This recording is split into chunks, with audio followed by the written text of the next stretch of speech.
सभी बच्चों को मेरा नमस्कार। बच्चों, इससे पीछे के पद्यांशों का विवरण मैंने आपको अपने पिछले वीडियो में दिया था। आशा करती हूँ कि यह पद्यांश की जो व्याख्या है वो आपको समझ आ रही होगी। इसके जो कठिन शब्दों का विवरण मैंने आपको व्याख्या के साथ साथ दिया है, उन शब्दों के अर्थ ग्रहण करने में भी आप सफल हो रहे होंगे, सक्षम हो रहे होंगे। तो आइए बच्चों, आज शुरू करते हैं अगला पद्यांश। माँ के भक्त हुए तुम कैसे, करके ये विचार खोटा।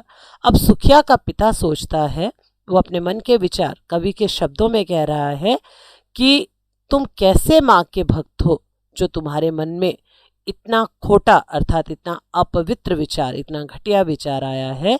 क्यों? क्योंकि जो भक्त मंदिर के अंदर थे वो सोच रहे थे कि सुखिया के पिता ने मंदिर के अंदर प्रवेश करके मंदिर की पवित्रता को अपवित्र कर दिया है, नष्ट कर दिया है। तो यह विचार इसलिए सुखिया के पिता के मन में आ रहे हैं कि तुम कैसे भक्त हो, जो तुम्हारे मन में इतने गंदे या इतने छोटे विचार आ रहे हैं। माँ के सम्मुख ही माँ का तुम गौरव करते हो छोटा, कि मैं भी उसी माँ की संतान हूँ, उसी ईश्वर की संतान हूँ।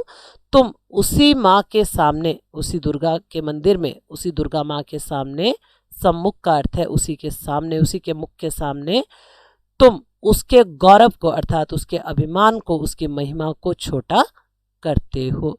कुछ ना सुना भक्तों ने झट से मुझे घेर कर पकड़ लिया, मार मार कर मुक्के घूंसे धम से नीचे गिरा दिया। सुखिया का पिता कहता है कि मैंने भक्तों से कुछ कहना चाहा, पर उन्होंने मेरी कुछ बात नहीं सुनी और झट से अर्थात जल्दी से मुझे घेर कर, घेरा बनाकर पकड़ लिया और घूंसे और मुक्के मार मार कर धम धम से नीचे गिरा दिया, अर्थात बड़ी जोर से मुझे नीचे गिरा दिया। धम का स्वर मेरे नीचे गिरने से सुनाई पड़ा।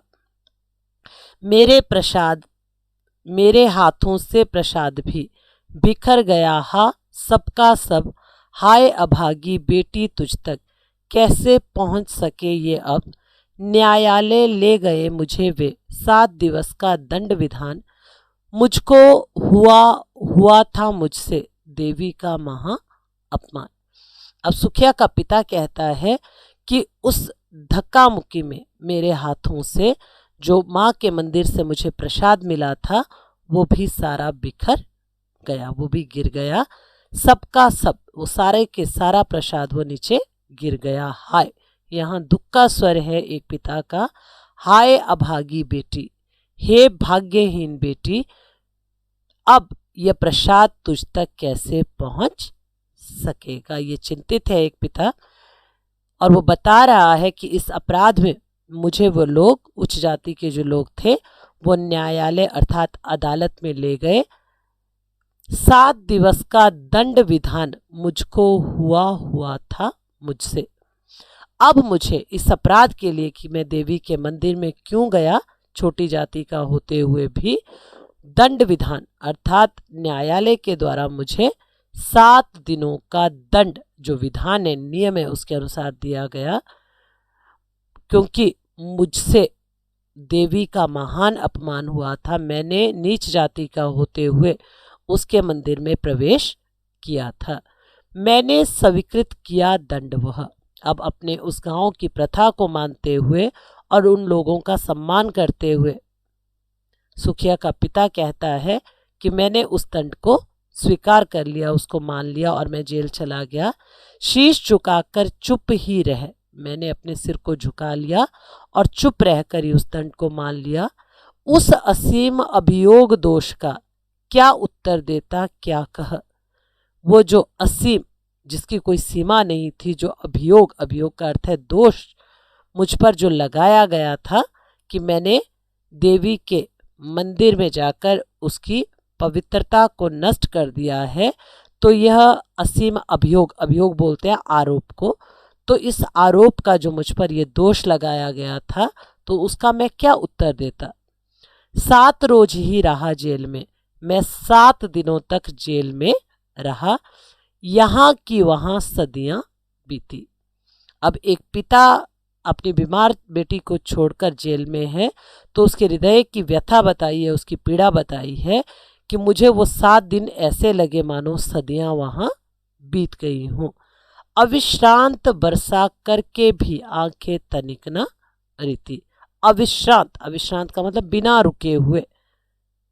बरसा करके भी, जो मेरी आंखें थी वो वर्षा करती रही आंसुओं की, तब भी तनिक न रीति। तनिक मतलब बिल्कुल भी, लेश मात्र भी।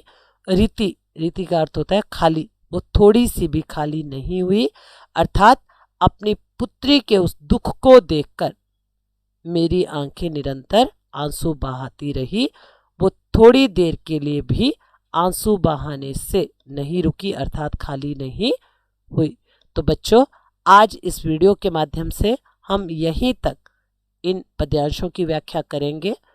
अगले वीडियो में मैं जो अंतिम 3 पद्यांश हैं उनकी व्याख्या आपको समझाऊंगी। आशा करती हूँ कि मेरा ये वीडियो आपकी इस शिक्षा में सहयोगी हो रहा है, आपको इसी तरह मेरे इन वीडियो का लाभ मिलता रहे।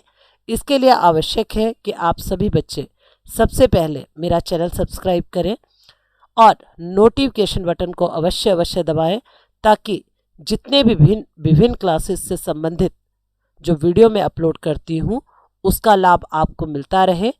इसी उम्मीद के साथ मैं अपनी वाणी को यहीं विराम देती हूँ। नमस्कार।